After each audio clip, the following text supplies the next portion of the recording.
इसका ऑब्जेक्ट है। किसका ऑब्जेक्ट है? और यहाँ पर ये यूनाइटेड लिखा है, ये है एडजेक्टिव B3। और ये स्टेट्स क्या है? कॉमन नाउन है। स्टेट्स क्या है? और ये जो दा है, दा वो किसके साथ है? अमेरिका के साथ है क्या? किसके साथ है? किसके साथ है? स्टेट्स के साथ। इसी तरीके से किंगडम, यूनाइटेड किंगडम, तो दा किसके साथ है? यूनाइटेड के साथ है। यूनाइटेड तो एडजेक्टिव हो गया, किंगडम के साथ। और किंगडम कैसा नाउन है? किंगडम एक है, सिंगुलर नाउन है। कैसा नाउन है? और कॉमन नाउन है। कॉमन नाउन का शब्द नहीं कर सकते हो बेटा। The Mughal kingdom, the Cholas kingdom, the United kingdom, तो ये कॉमन नाउन है। कैसा नाउन है बेटा? इसी तरीके से यहाँ देखो, द UAE। अब मैं बताता हूँ UAE की फुल फॉर्म क्या होती है? United Arab emirate.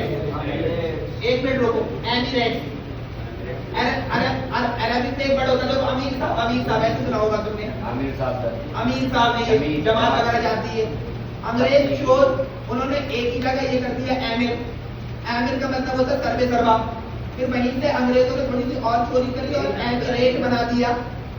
Emirate is the word जिसका ओरिजिन अरेबिक इन नेचर है, और अब ये इंग्लिश वर्ड है बेटा। और एमिरेट का मतलब होता है a person of the highest rank. Highest rank, जैसे कि बेटा एक स्कूल में सबसे हाईएस्ट रैंक प्रिंसिपल की होती है, डिपार्टमेंट में डीन की होती है, ठीक है। अगर डेमोक्रेटिक कंट्री इंडिया है तो वहां पे हाईएस्ट रैंक ऑफिशियल जो है वो मोदी को मानते हैं, ठीक है। प्रेसिडेंट हो गया हाईएस्ट रैंक।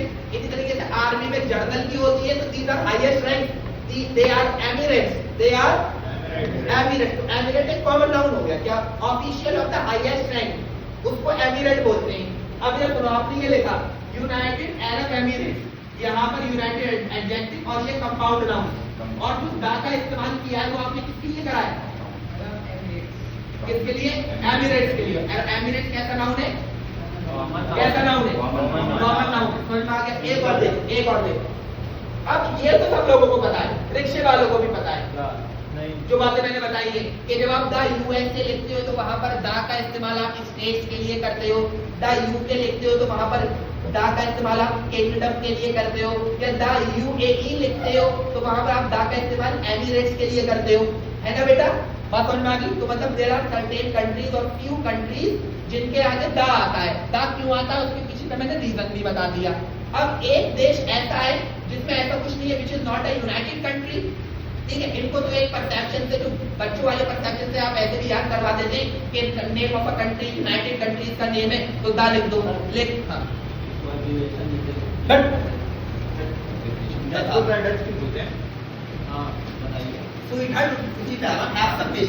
ये वजह समझ में आ गई? लिखा मैंने ये the USA, the UK, the UAE क्यों होता समझ में आया? समझ में आ गया कि यूनाइटेड कंट्रीज के परसेप्शन से तो रट्टा मारने के एतबार से आप इसको ऐसे ही जस्टिफाई कर सकते हो, रट्टा मारने के एतबार से कि सर ये सब यूनाइटेड कंट्रीज है, लेकिन that is not the proper reason.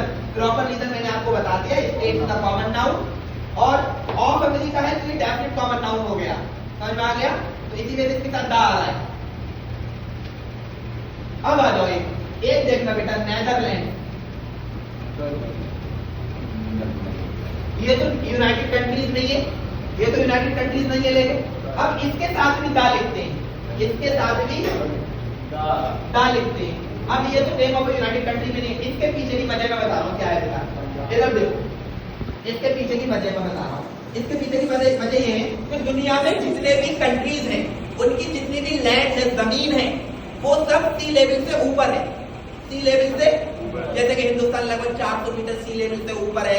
ये अगर मैं अलीगढ़ की बात करूं तो ये 150 मीटर सी लेवल, 80 या 100 मीटर सी लेवल से ऊपर है। सी लेवल मतलब ऑल ओशियंस या seas are interconnected and the level of water remain even और स्टिल। इसी वजह से हम जितने भी जो ऊंचाइयां हैं पहाड़ों की, वो सब सी लेवल से हम मेजर करते हैं। जैसे हम कहते हैं कि माउंट एवरेस्ट 8,848 मीटर ऊंचा है, तो वो ऊंचाई कहां से नापी? जमालपुर नाले में खड़े होके नहीं, सी लेवल से नापी गई है, समुद्र के पानी वाले उससे, ठीक है। दुनिया में सारे देश, देखो ये इधर सुनना बेटा, आयरलैंड, देखो मैं बता रहा हूँ, ये है समंदर, ये समंदर है बेटा, ये समंदर है, पानी, हमारा हिंदुस्तान इतने ऊपर है समंदर से, इतने ऊपर, कोई इतने ऊपर है, सबके अलग अलग वो हैं। दुनिया में नीदरलैंड एक ऐसी जगह है जो 400 मीटर नीचे है समंदर से, 400 मीटर मतलब 400 मीटर नीचे है जमीन नीदरलैंड की। उसकी ज्योग्राफिकल लोकेशन ऐसी है कि it is below 400 sea level.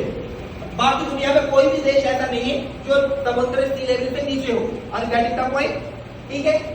एक जर्मन वर्ड है नेदर। नेदर जो है वो जर्मन एडजेक्टिव है शायद है, और मुझे अगर सही से मैं याद कर पा रहा हूँ जर्मनी है जर्मन। और इस नेदर जर्मन को उसको NADER भी लिखते हैं। और इस नेदर का मतलब बिलो होता है। क्या होता है? बिलो। बिलो। अब देखो सुनना, बहुत जमीन के बहुत बड़े हिस्से को हम लैंड भी बोल देते हैं। क्या बोलते हैं? और इसके लिए अंग्रेजी में, लड़कियों की अंग्रेजी में स्वेट्स भी होता है। वास्ट स्वेट्स इस तरीके से इस्तेमाल करते हैं, वास्ट स्वेट्स ऑफ लैंड, बड़े बड़े हिस्से। तो लैंड का मतलब जैसे वाटर, तो वाटर का मतलब दुनिया का सारा पानी, सब ओशियन का, रिवर का, सीज का, दिस ऑल आर वाटर। समझ में आ गया? लैंड का मतलब जमीन। अब मैं लिख दूं नेदरलैंड, तो नेदर का मतलब बिलो और लैंड का मतलब वही जमीन से नीचे, जमीन दो। अब गेटिंग का पॉइंट कि नेदरलैंड नाम कैसे पड़ा ये समझ में आ गया। अब ये जो लैंड है ये कॉमन नाउन है, इसको कंबाइन करके लिख दिया है। और दा का इस्तेमाल किसके लिए हो रहा है? वैसे लैंड के लिए। समझ में आ गया? ये वजह समझ में आ गई। अब ये समझ में आ गया। एक बार और बताओ।